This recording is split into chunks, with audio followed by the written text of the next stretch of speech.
All right, everybody, we've been trying to figure out the intro for this podcast for the last 5 minutes, and it's difficult because as much as we try to be serious, this is something we actually do become a little bit more serious in this discussion. In light of recent events, we wanted to talk about some of the gun violence in not the way you hear on television all the time, one side versus the other. We wanted to talk about it from a bunch of different perspectives. And we brought in a friend of the show, Chris Spangle, who is not necessarily part of the Libertarian Party, but has many libertarian views. And in this podcast, we have what I believe is a great discussion and a well-rounded discussion about those recent events. And our goal here, and I think you can agree with this, Al, is not to anger anybody on any side, but it's to say, let's listen to each other and see if we have any ways of maybe not solving, but figuring out a way to work toward a solution in trying to help this country and everybody involved fix this. I completely agree with that. Let's just try and keep having this debate until something happens, because this can't continue. So with that, we welcome in our guest this week. You may have heard him early on in some of our podcasts when we were just getting started. Chris Spangle, who is are you still a libertarian? Absolutely. Yeah. You are. Okay. Chris, tell them a little bit about you, and then we'll get going into this talk. Yeah, so I host the We Are Libertarians podcast, and I live here in Indianapolis. And I've been a podcaster for like 10 years, and it's one of the great joys to come on Frank and Al's podcast. I think they do an amazing job, and I'm so glad to be with you guys. All right, so let's get to it. Here's the discussion. We think you're going to learn something from it and hopefully think a lot.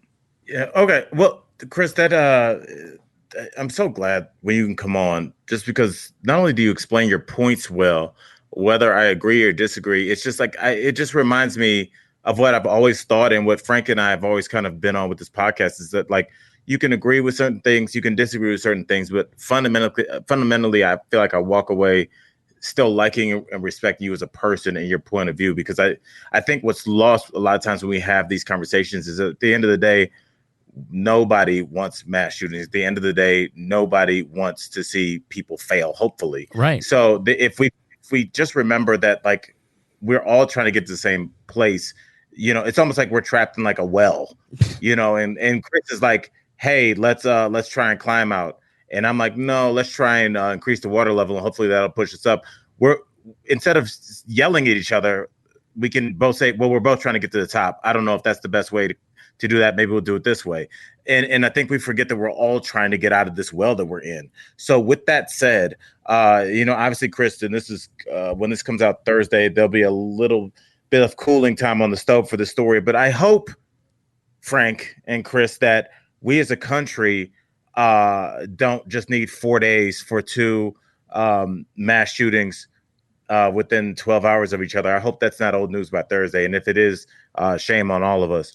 But Chris, what is, obviously, I think we can skip the part of you being saddened by this, because you are a guy with a heart and you're a good person. Of course, I'm sure this tragedy, these tragedies, plural, have affected you. But what is a libertarian stance on this? What's the official stance on gun ownership and all the good stuff underneath there?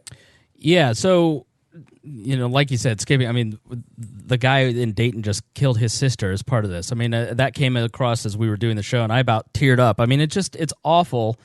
And I think that I don't like the conversation around this stuff, because I think it is such a multivariate problem. And it really, we're like, people who just blame the gun are well-meaning, but they're also dismissive of having a larger conversation of why are these particular individuals doing these things. I do think that in the case of these two shootings, for instance, white supremacy and their thinking and a culture of violence and possibly even the words spoken by various political figures do play a role. But why are people attracted to to evil ideologies like that, it's because something is missing in their own lives. So how have we structured society, or how are we existing in this day and age that forces young men to go and find meaning in evil ideologies or belonging in places that are just very dark? And that's a very complicated question.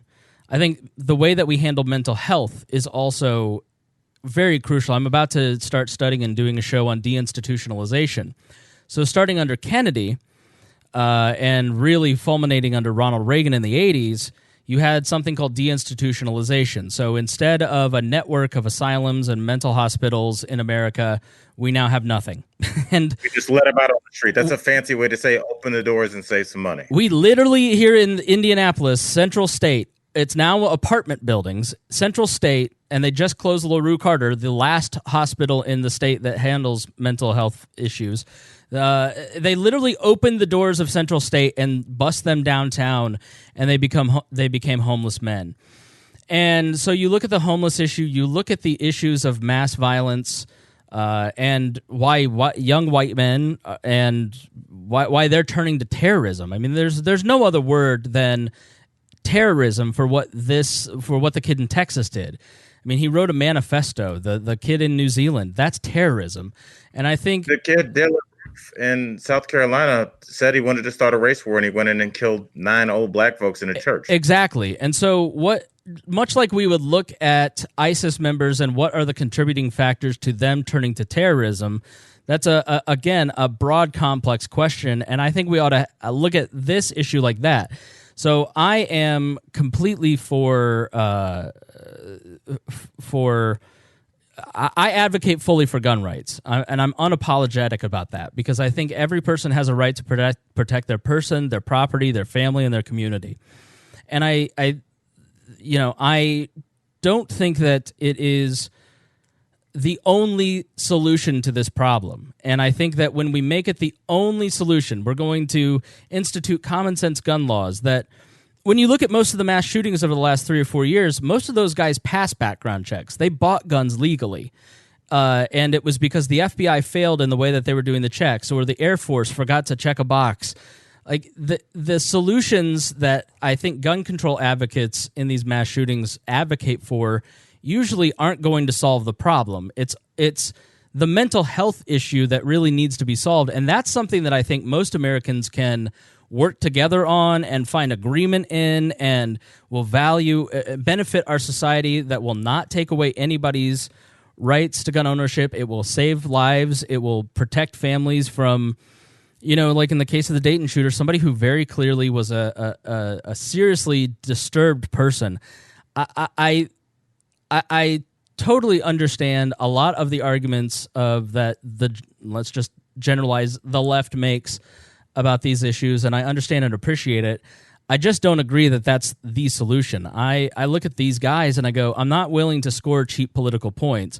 Like the guy who shot Steve Scalise and the congressman, that guy was a Democrat who wrote a manifesto saying that he was doing it because he hated Donald Trump. It's like, that guy didn't go and kill people because Nancy Pelosi told him to do it. He did it because he's a mentally deranged person, and we don't have any path. You wouldn't make the argument that Nancy Pelosi has sparked the same outrage towards immigrants as our sitting president. Do you think that's kind of a spirit argument to make? No, I totally agree that Donald Trump is a demagogue when it comes to immigration issues. His recent comments about Ilhan Omar are white supremacist. I mean, the idea that you're not an American and you don't belong in this country if you're not like Donald Trump is clearly bigoted.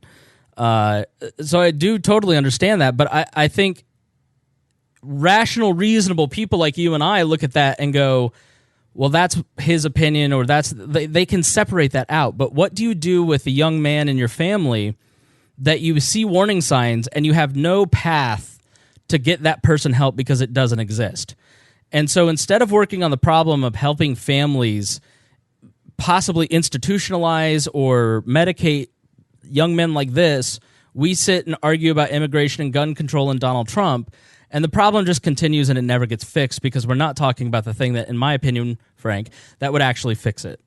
I want to ask Frank a question. Frank, what conversation are the three of us having right now if instead of two young white men, uh, two two men of Arab descent walked into a sorority on insert university here campus and yelled Allah Akbar and killed the exact same amount of people and injured the exact same amount of people on a college campus and at a Christian church? What conversation are we Are we talking about mental illness?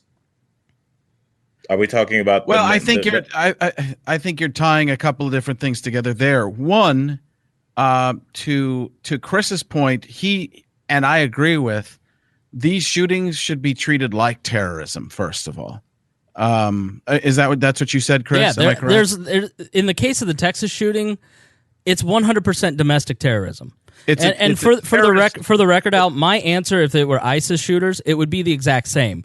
There's contributing factors that lead young men to join ISIS that are it's a multifaceted problem. It's not just a single issue.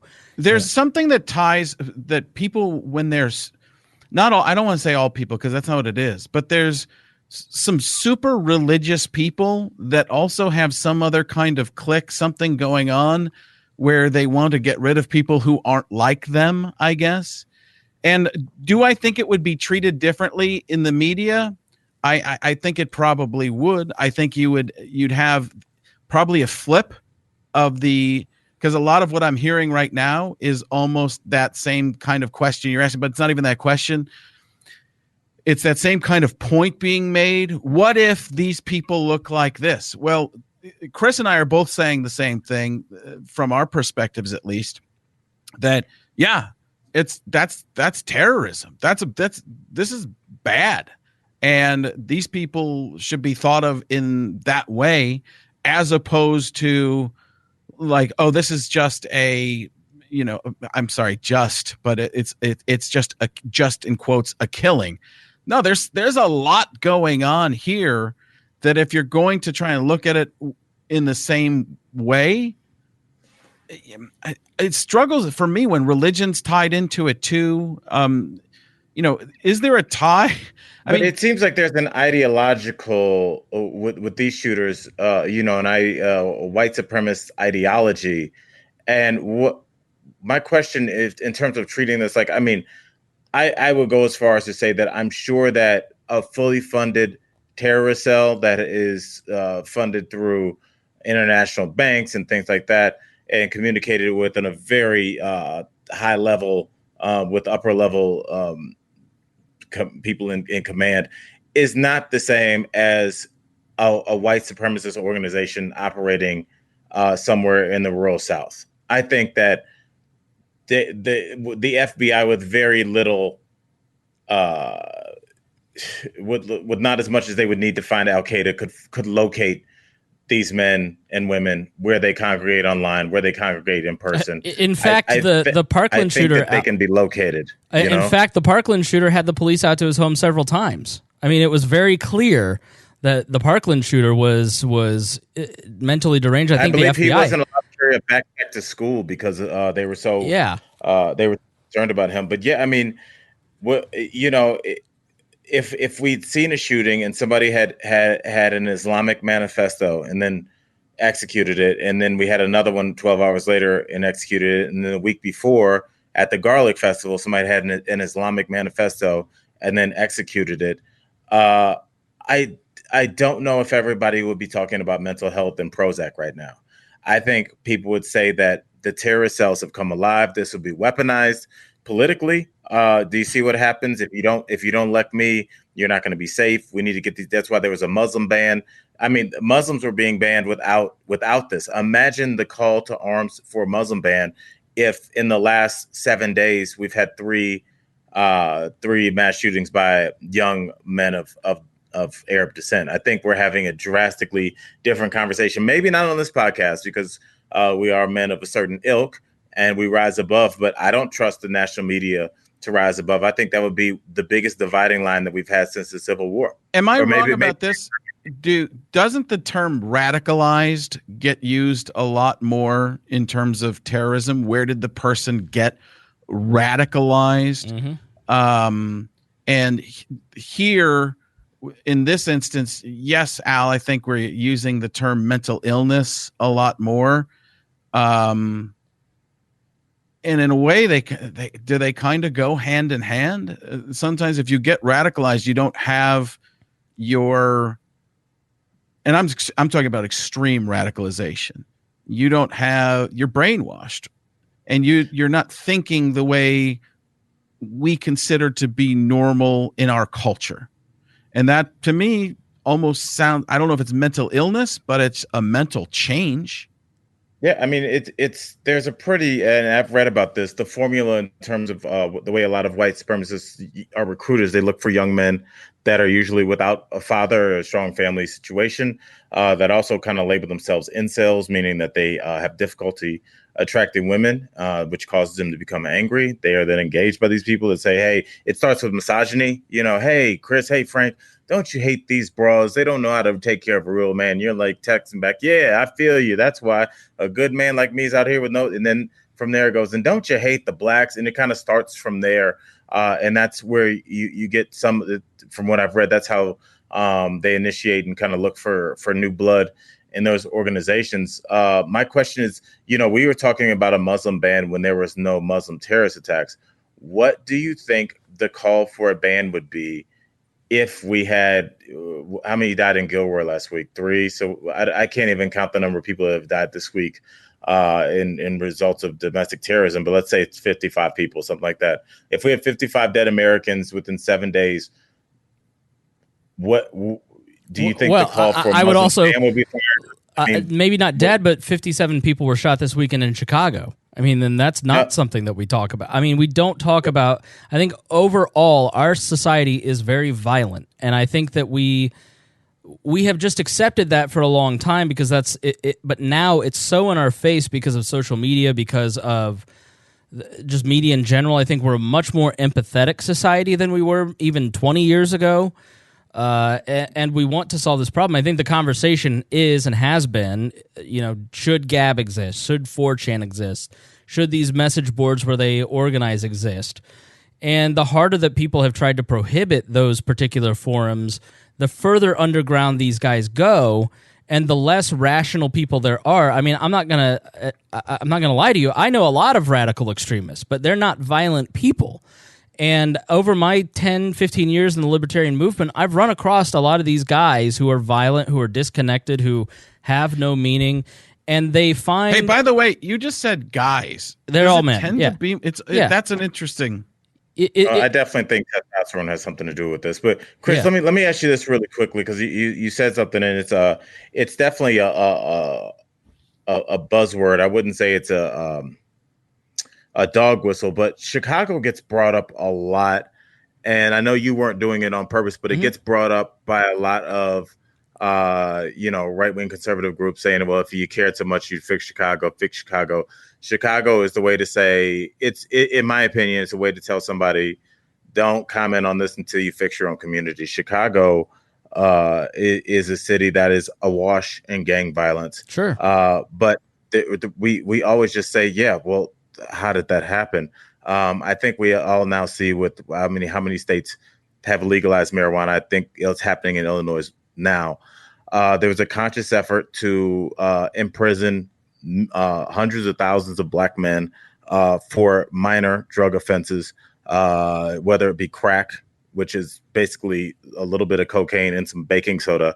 But there weren't as heavy laws about cocaine. We watched the movie Blow. We watched Wolf of Wall Street. Cocaine was everywhere. Why isn't everybody that's on Wall Street in the 80s in jail? Why isn't everybody that was in Studio 69 in jail? To shift to shift the conversation, I absolutely didn't mean it the way that you meant it.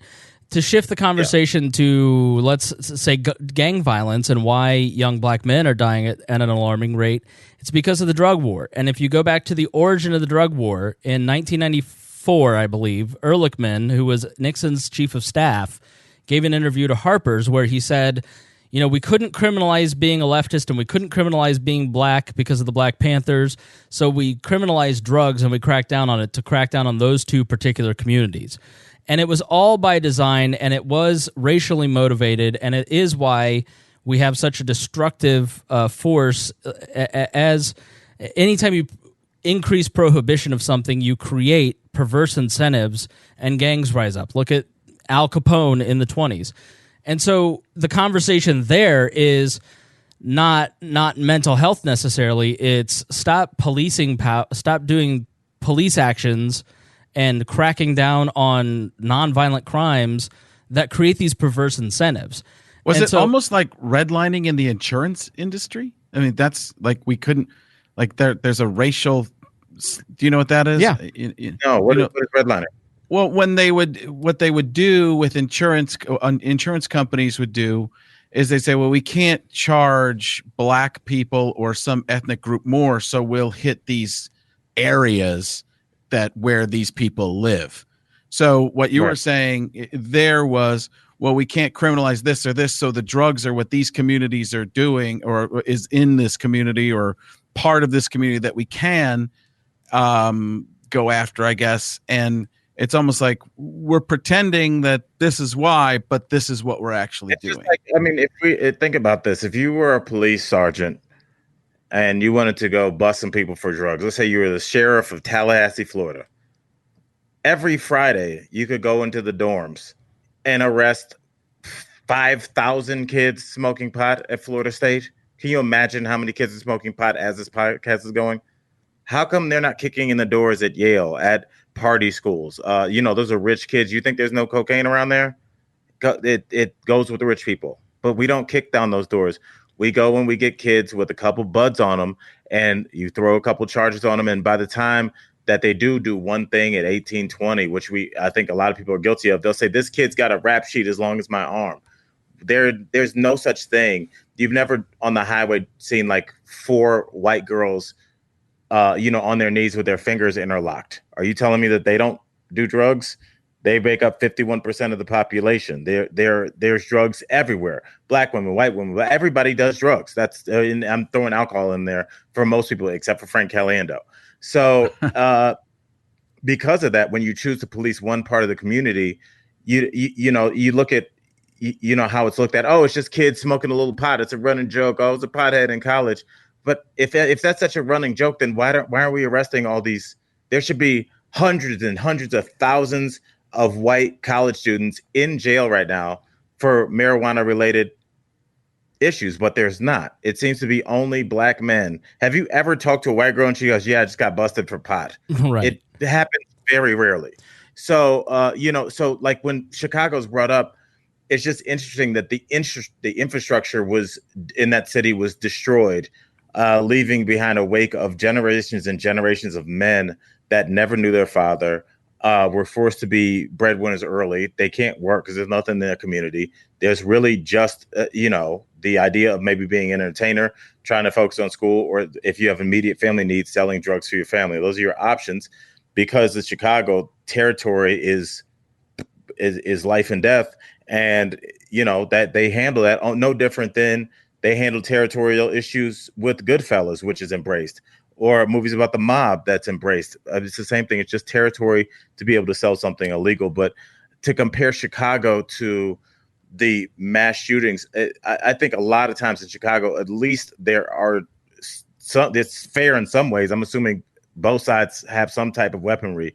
When you're shooting people at a garlic festival, when you're shooting people in a synagogue, when you're shooting people at a concert, that seems like it's a different thing. And so to conflate the two, I feel like it's to do an injustice. I don't agree with you. I think if you look, you pinged in both of those examples. You yourself said, listen, the breakdown of the family unit in both of these young men's lives, regardless of color, it is the breakdown of the family unit is a serious contributor to a lot of this behavior.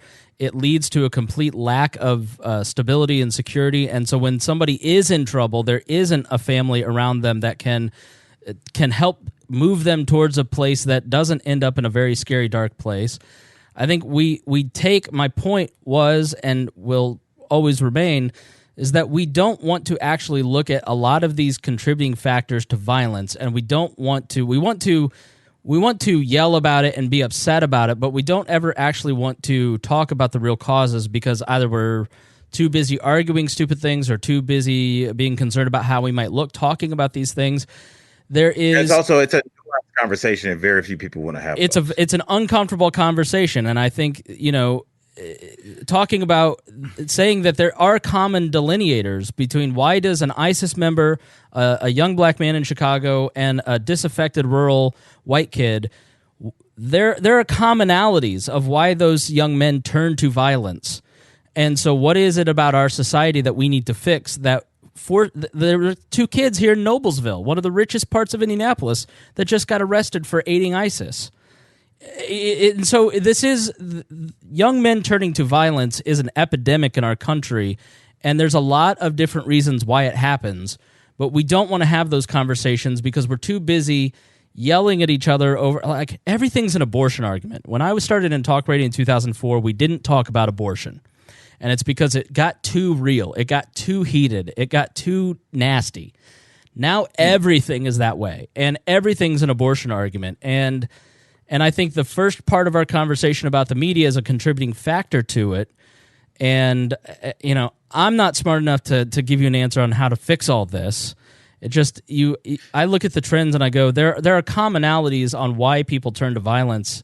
Let's identify those and then start applying them to different groups. Find out, okay, if you're a white rural kid in Texas or in Dayton, Ohio, what are some signs? What are some ways that we can educate parents, teachers, families, police officers, and then moms? How can we understand the psychology of why does a young man turn to violence?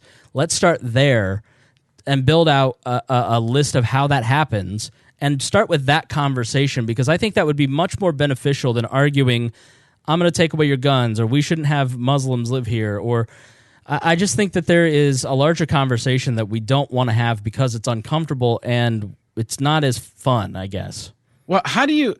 This is another thing that you brought this up a couple times, Chris. You can't legislate family, and you, as a person who believes in less government, how would we even get there? I mean, I don't know if there's a fix. There is a fix in the case of Chicago, for instance, and it stopped busting people for nonviolent crimes. In the case of why a lot of these, I mean, there are contributing factors in a lot of these cases that we can take action. It may mean rolling back government in a lot of ways. In some ways, in the case of like getting more mental health facilities in the meantime until I can get my libertarian utopia, it might mean a change in the way that the healthcare laws are written.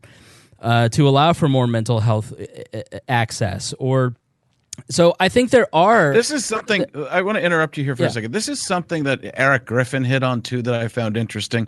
2 of the things that he said government should be more involved with are healthcare and the news, or 2 things that should be less about profit. I guess maybe not government involved, but less about profit. They were healthcare and the news, and it's interesting how at least one of these right now you're talking about healthcare. That's like, hey, let's get more government involved in there. Even for you who come from a libertarian way of thinking, that hits you. Nixon's HMO Act was written by the hospitals, the drug companies, and it was a giveaway of government grants, and it put your employer-based insurance into place.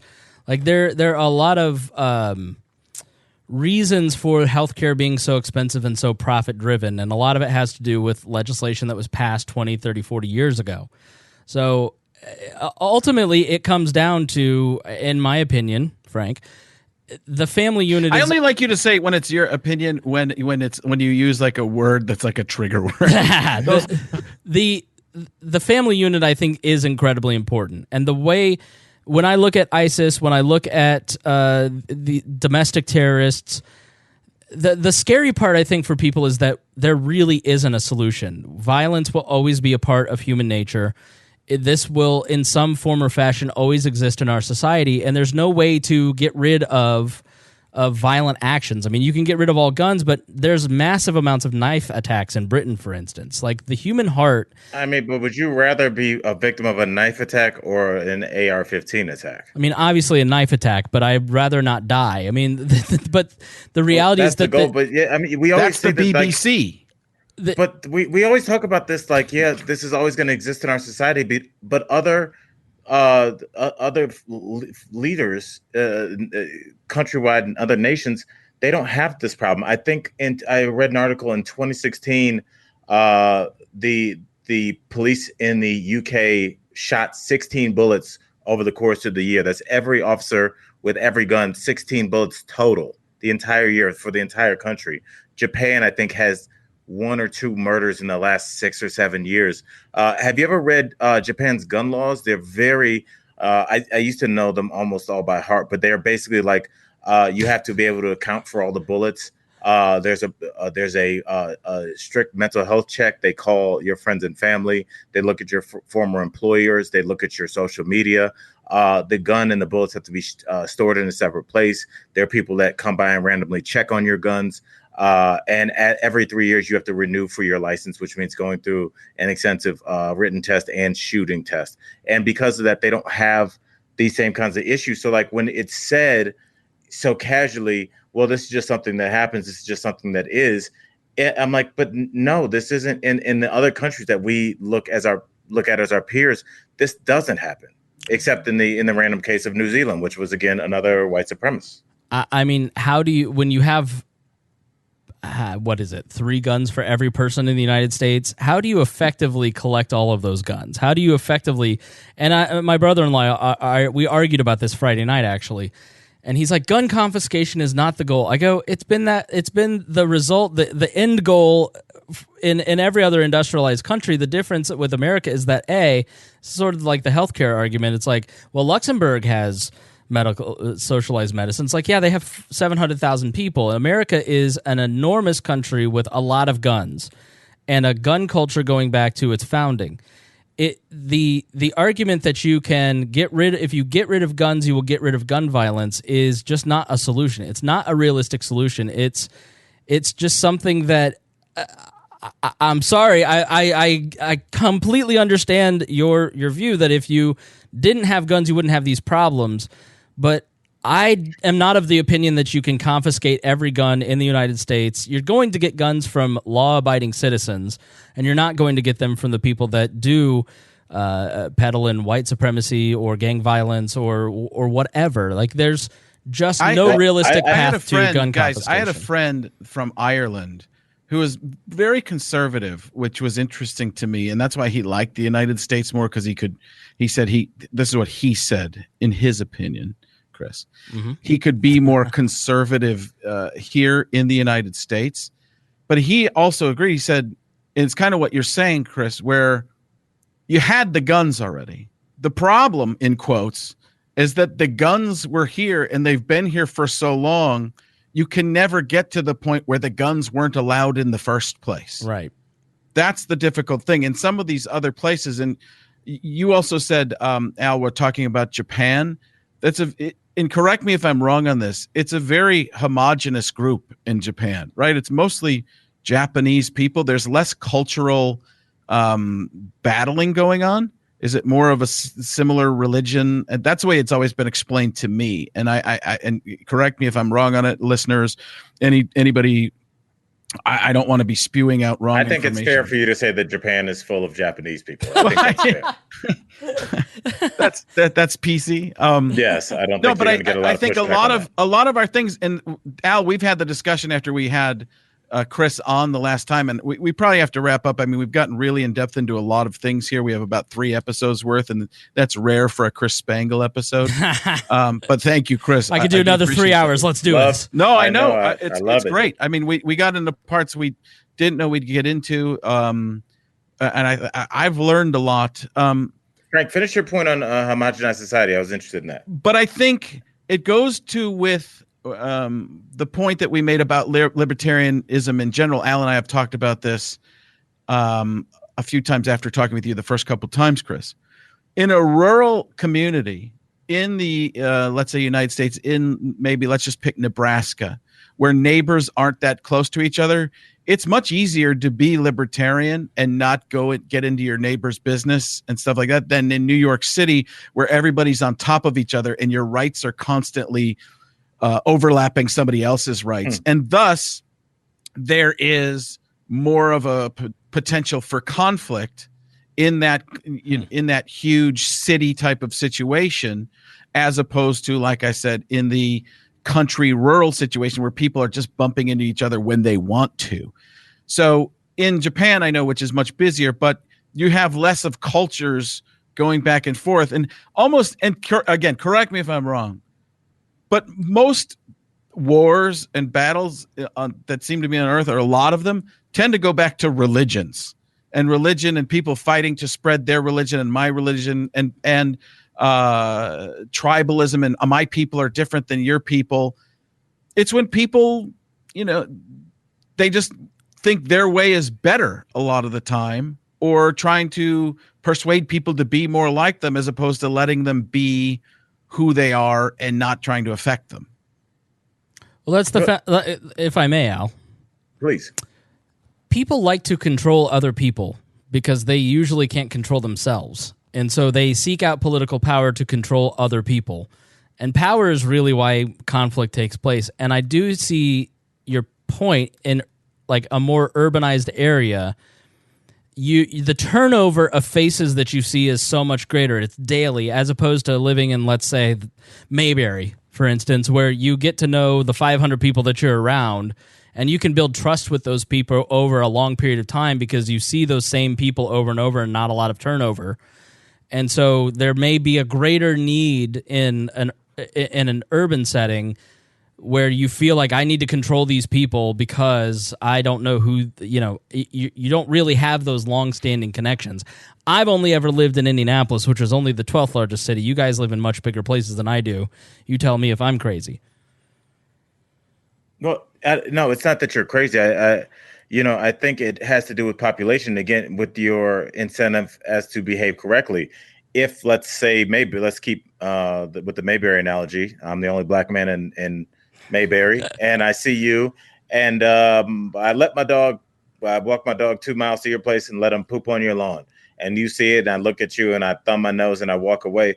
Well, you're one of two people that I'm probably going to see on a regular basis, so right. I am de-incentivized to disrespect your property like that, because it would just be more advantageous to me to have a neighbor that likes me for every reason.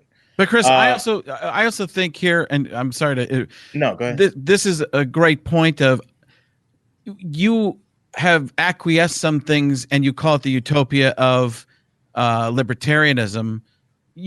Everything isn't 100% possible, and that's a common sense approach. That's what I really like about you, is even there are some things that you say are in my opinion, and you are factual about, and you have all kinds of information and history.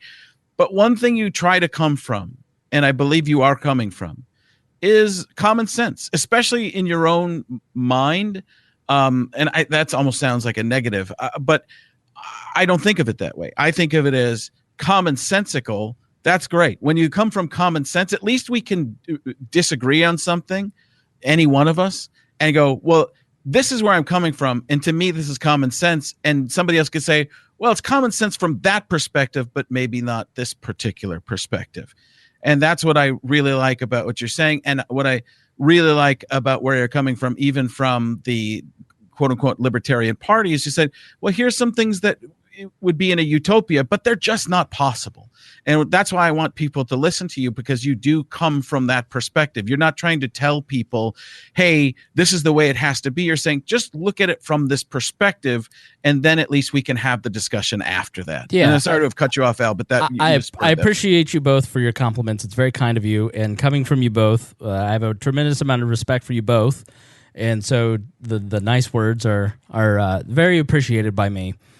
I don't think that you can solve, like, if you have a fundamental disagreement with coercion, which is forcing people to do what you want to do, and you believe that the right way to structure society is through persuasion, and Al nailed it. It's like, your incentive is to act like a good neighbor. Your incentive is and incentives are everything. And that's why typically a government bureaucracy doesn't function as well as maybe a Fortune 500 company. It's because a Fortune 500 company can quickly and easily restructure incentives for the individuals in their organization, whereas a government, it's a lot longer and harder to change incentives. And so I just find that to be a better way to structure society and organize people. And so as a result, it's like me trying to bully or control you the way that you think. I'm just here to persuade people. Like, I don't think that it's good practice to try and force your beliefs on other people. Like, I fully admit that I don't know everything. I just try to know a lot of stuff, and I don't think I'm always right. I mean, it's happened once or twice that I've been wrong, but yeah. So I don't believe it. But yeah, I just think, and I'm open to listening. I think, for me, like I'm on a podcast now with Miss Pat. You guys probably both know Miss Pat, the comedian, and it's called The Pat Down. And Miss Pat grew up in Atlanta she didn't have any white friends till she was in her 30s when she moved to my hometown. And then she was like culture shocked because it was such a massive different, but I grew up in a town that had the national meeting place for all Quakers. It was a major stop for the Underground Railroad. Party town. Yeah. And so, I grew up in a place that I've talked with the local librarian about this because we lived in a bubble. Like, we didn't have, it was 98% white and the 2% was Muslim. And so race was not something we ever had to think about, for instance. And then when I got out into the world, I went, wow, okay, this racism thing really is a bigger problem than I ever expected, because I grew up in a place that just really didn't, generationally had been passed down the idea that everyone is equal and to be respected and protected, and justice and equality, and these are important values for our community. So I think once you get out into the world, my co-host is a black man named Harry, and he's, talking with him, he goes, Spangle, you really don't get it. When you leave the house and when I leave the house, it's totally different. And the psychology is different, and it's just different. My female friends, when I am at the gym, the feeling of being prey is much different than you. You probably never felt like prey, and I'm like, you're right. I have never felt like prey ever sexually. So, I mean, there's just yourself. Yeah, right. Well, so I think we all have to come from a place that everybody else has a different perspective. They were raised in different ways. They have different views on different things. They have different experiences, different incentives, different motivators. And I don't fault people who are democratic socialists. They just have a different set of maybe information or views or backgrounds than I do.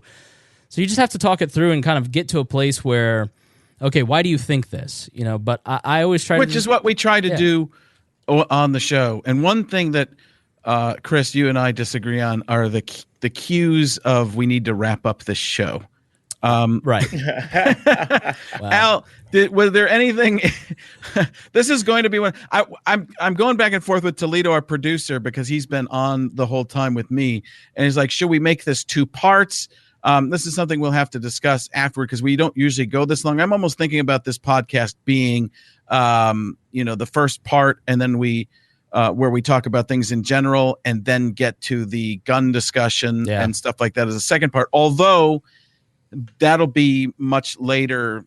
That's what I'm saying. We at that point. So maybe we just tell people the first half is we leave it as one larger episode. You guys will all find out sooner or later. And if you just put some time cues down when we post it, people can go to the part of the conversation. We could also flip it so the second part of the discussion, because I don't know how much was needed for the first part.